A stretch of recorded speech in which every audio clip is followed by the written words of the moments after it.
सिमट जाए, चिपक जाए, उसके लिए होता है वाणी कौन? मीठा। कड़वा शब्द का करने की आवश्यकता है ना। जिसको कड़वा शब्द जो है, सदगुरु कबीर साहब फिर कहते हैं, जो मीठा मीठा सब कोई चखे, मीठा मीठा सब कोई चखे, करवा चखे न कोई। कहा है कबीर, जो करवा चखे तो सबसे मीठा हो।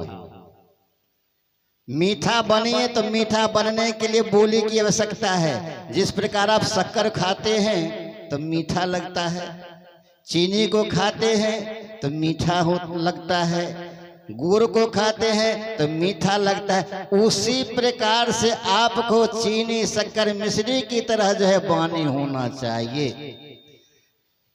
अगर इस प्रकार से नहीं है, आलोचना करने वाले को क्या दशा होता है जानते हैं? बुराई करने वाले को क्या दशा होता है जानते हैं? मैंने अपनी आंखों से देखा है। जो किसी को दबाता है, धोखे में डालता है, तो सदैव वो अपने धोखे में चला जाता है। मैं अपनी आंखों से देखा है उसको। इसीलिए इसको नहीं करना है। हम संत हैं तो श्रद्धामंद बने, विवेकशील बने, संतों से प्रेम हो, संतों में भाव हो, संतों में अनुराग हो। जब तक इस प्रकार से नहीं होगा तो संत संत कह देने से नहीं होता है। इसीलिए सदगुरु कबीर कहते हैं, जो आए हैं सो जाएंगे, राजा रंग फकीर, एक सिंहासन चढ़ चली तो एक बंधे जंजीर। इस संसार में आप जकड़े हुए हैं बेरी में, वह बेरी आपको छूटने जो है टूटने वाला नहीं है। वह बेरी टूट जाएगा कब? जब हमारा और आपका साथ छूट जाएगा तब। शरीर से साथ छूट जाएगा तब ये बेरी से आप जो है मुक्त हो सकते हैं। अन्यथा जब तक आप जो है इस शरीर में, तब तक आप बेरी में जकड़े हुए हैं। चाहे भक्ति का बंधन लगा हुआ है, भक्ति के बेरी में जकड़े हुए हैं, बेटा बेटी के बेरी में बैठे हुए हैं, सगा संबंधी के बेरी में बैठे हुए हैं, कुल परिवारों के बेरी में लगे बंधे हुए हैं, समाजों के बेरी में बंधे हुए हैं। इस शरीर भी आपका जो है बेरी है। इस शरीर में आप हैं, वो बेरी में आप बंधे हुए हैं। इसीलिए इस बेरी को से छूटने के लिए तन को छोड़ना पड़ता है। इसीलिए सदगुरु कबीर कहते हैं, जे करहो विचार याते सब दुख जाए, अपरिहर झूठा केर सगाई। अर्थात विचार करने से सुख का अनुभव होता है और ना विचार करने से दुख का अनुभव होगा। तो इस संसार में जब तक आप हैं तो सुखी कोई नहीं है। सुखी वही प्राणी है जिस परमात्मा सदगुरु के द्वारा इस संसार में आए हैं। उन्हीं के नाम चिंतन करते हुए इस संसार रूपी सागर से और दूसरा दुख के चक्कर से और आवागमन से रहित होकर के छुटकारा पा सकते हैं। अन्यथा अगर इस प्रकार से नहीं करेंगे तो नाना प्रकार के कष्टों में, आधी व्याधि में उलझा करके फंसे रह जाएंगे। बोलिए सदगुरुदेव की। इसीलिए साहब कहते हैं, जब बंदे कर ले आप निवेरा, बंदे कर ले आप निवेरा, जीवत लखो आप ठौर करो, मुए कहाँ घर तेरा, यही अवसर तू चेतो प्राणे, अंत काल नहीं तेरा। कहे कबीर सुनो भाई साधो, कठिन काल का घेरा, बंदे कर ले आप निवेरा। सदगुरु कबीर कहते हैं, जब बंदे कर ले आप निवेरा, यही समय है तुमको निर्वित होने के लिए। जब तक तुम प्रयास नहीं करोगे तब तक तुम निर्वित नहीं हो सकते हो, मुक्त नहीं हो सकते हो, छुटकारा नहीं पा सकते हो। इसीलिए कहते बंदे कर ले आप निवेरा, जीवत लखो।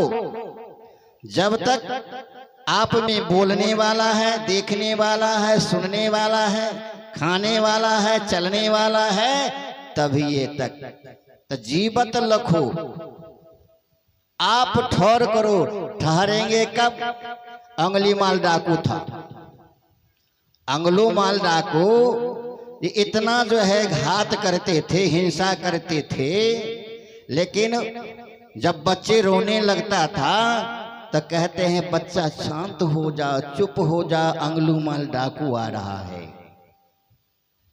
माने भयभीत हो जाता, डर जाता है, डर जाते। तो उसी प्रकार से संसार में मानव भी डरे सहमे हुए हैं। किसके भय से, किसके डर से? तो एक डर तो आपको लगा हुआ है जिसके राज में आप हैं, निरंजन से। दूसरा है ब्रह्मा विष्णु महेश से, दो तो हुआ। और तीसरा जो है इस संसार रूपी की जो जाल जो है दिग्भ्रमित, तीर्थ व्रत उपवास, इस सारा आप उसमें जकड़े हुए हैं। जब तक इससे नहीं छूटेंगे तब तक मुक्त हो नहीं सकते हैं। इसीलिए कहते हैं साहब, जब जीवत लखो आप ठौर करो। ठौर होगा कब? जब हम सत्य को पकड़ लेंगे, सत्य मार्ग को अपना लेंगे, सत्य वाणी हमारा होगा, सत्य उपदेश के निर्णय के सहित चलेंगे, तब हम सत्य को परख हो सकता है, सत्य को जान सकते हैं। नहीं तो सत्य सत्य कह देने से सत्य होने वाला नहीं है। होगा अगर अभी हम सत्य कह देते हैं, लेकिन सत्य हो जाएगा उससे? सत्य को देखा है, सत्य कहां पर है? सत्य है जिस पृथ्वी पर आप बैठे हुए हैं, यह सत्य का प्रतीक है। जिस पृथ्वी पर आप बैठे हुए हैं सत्य का प्रतीक है। जिस आकाश को देख रहे हैं वो भी सत्य का प्रतीक है। उसमें किसी पिलर का नहीं दिया गया है। कोई पिलर है लगा हुआ है, कोई खंभा पर टिका हुआ है, वो आकाश किस पर टिका हुआ है? सत्य पर टिका हुआ है। जो वायु है जिसको हवा कहते हैं, उस हवा का स्वरूप क्या है देखते हैं? आपको दिखाई देता है? हवा को देखा है कोई? उसका स्वरूप है। इसीलिए सदगुरु कबीर कहते हैं, जो बिन देखे वही देश को, बात करे सो कोर, अपने खरी तो खात है, बेचत फिरत कपूर। जिसको मैंने देखता नहीं हूं वो समझ लिए वह झूठा है, और जिसको मैं प्रत्यक्ष देख रहा हूं वही सत्य है। क्योंकि वेद में लिखा हुआ है, जो सत्यं सुमेश्वरः सत्य धर्मं सदाश्रिता सर्वफलानि सर्वगुणे सत्य धर्मं सतं पदम। जो सत्य है वही तुमको निर्णय करना है। सत्य तुम्हारे हृदय में निवास करते हैं, उसको तुमको परख नहीं है। इसीलिए साहब कहते हैं, जीवत लखो आप ठोर करो, मुँहे कहाँ घर तेरा। अभी शरीर जो छूट जाएगा तो ये पक्के के मकान में तुम जिसमें रह रहे हो, वो पक्के का मकान कहाँ चला जाएगा? और पक्के का मकान कहाँ गया तुम्हारा? इस शरीर तो छूट गया, लेकिन यह घर तुम्हारा कहाँ है? तो जहां से आए हंसा वही अमर दसवा। जो जहां से आया वही निज आपका घर है। इसीलिए जीवत लखो आप ठर करो, मुँहे कहाँ घर तेरा। यही अवसर तू चेतो प्राणी, यह समय है, यह अवसर है, यह मौका है, फिर तुमको दोबारा मिलने वाला नहीं है। न यह मानव का शरीर तुझे दोबारा मिल सकता है। इसीलिए साहब कहते हैं, जो चेत सको तो चेत लो, आन लगी है नाव, अब फिर पीछे पछताओगे बहुर न ऐसो दाओ। किस समय में चेतने की बात है? अभी। अने तब वृद्ध अवस्था हो जाएगा तो उस समय में क्या आप कीजिएगा? इसीलिए साहब कहते हैं, जो चली जा रही है उम्र धीरे धीरे, चली जा रही है उम्र धीरे धीरे, अब पल पल ओ आठो पहर धीरे धीरे, सुबह और शाम दोपहर धीरे धीरे, चली जा रही है उम्र धीरे धीरे। इस समय जो उम्र आपको ढलते जा रहा है, जब हम बच्चे थे तो बचपना वापस नहीं आएगा, आएगा। और जब जवान हो गए तो बचपना नहीं आएगा, और जब जो है जवानी चला गया तब बुढ़ापा आएगा, और जब बुढ़ापा है तो जवानी नहीं आएगा। उसी प्रकार से समय धीरे धीरे खिसक रहा है। जिस प्रकार से कलाई में घड़ी को पहनते हैं तो उसमें 3 ठो सुई होता है, घंटा, मिनट और सेकंड का, तो तीनों का 3 ठो काम है। अगर जो है घंटा मिनट वाला जो चक्की लगाएगा तो एक थोड़ा खिसकाएगा, और जब तक सेकंड वाला चालू नहीं रहेगा ना घंटा ना मिनट चल सकता है, चलेगा। इसीलिए साहब कहते हैं जो जीवत लखो आप ठोर करो मुँह कहाँ घर तेरा, यही अवसर तू चेतो प्राणी अंत काल नहीं तेरा। क्या खोखाई राम जी के साथ में पत्नी गई, रहुआ वाली गई है साथ में? गई नहीं गई। चाहे बेटा लालू गया या पुतोह गई, चाहे बेटी गई या समाज कोई गया, संबंधी कोई गया, नहीं गया। इसी प्रकार से संसार में आप अकेला आए हैं और अकेला ही जाना पड़ेगा। साथ देने वाला कौन होगा? जो वही कर्म, वही भक्ति, वही आपका साथ जाएगा, दूसरा साथ जाने वाला कोई नहीं है। इसीलिए अंत काल नहीं तेरा, आ कहा है कबीर सुनो भाई साधो, कठिन काल का घेरा। एक काल आपको घेरे हुआ है, सभी के ऊपर वह काल है। 3 ठो काल है, भूतकाल, वर्तमान काल और भविष्य काल, किसी को छोड़ा नहीं है। यह तीनों काल सदैव सभी पर विद्यमान रहता है। चाहे आचार्य हो, महात्मा हो, जोगी हो, जपसी हो, तपसी हो, सन्यासी हो या मठाधीश हो, सभी के ऊपर वह तीनों काल सदैव रहता है विद्यमान। कौन कौन समय में? जिसको व्यतीत हो गया, जिसको मैं नहीं देखा ना मैं सुना, उसको हम सामने में ले आते हैं।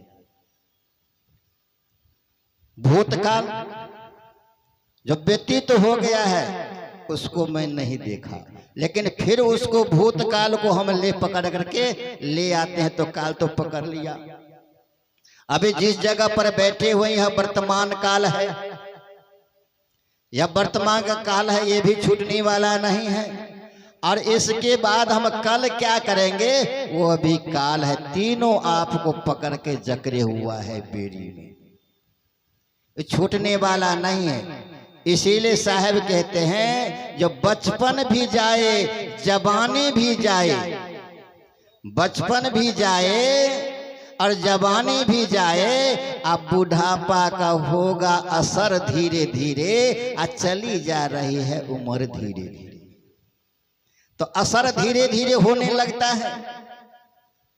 उसी प्रकार से सदगुरु कबीर कहते हैं धीरे धीरे रे मना, धीरे सब कुछ हो। एक बैग जो प्रयास कीजिएगा संभव नहीं है। सत्संग की जो प्रत्येक दिन कीजिए, प्रत्येक दिन सत्संग करने की आवश्यकता है। चाहे घर में कीजिए, अगर परिवार में मिलकर के करते हैं तो सभी को शिक्षा मिलेगा, विकास होगा, वृद्धि होगा, तब न होगा सत्संगी हम कहलाएंगे। लेकिन सत्संगी बनना नहीं चाहते, लेकिन कहते हैं सत्संगी हम हैं, लेकिन सत्संगी आप है नहीं।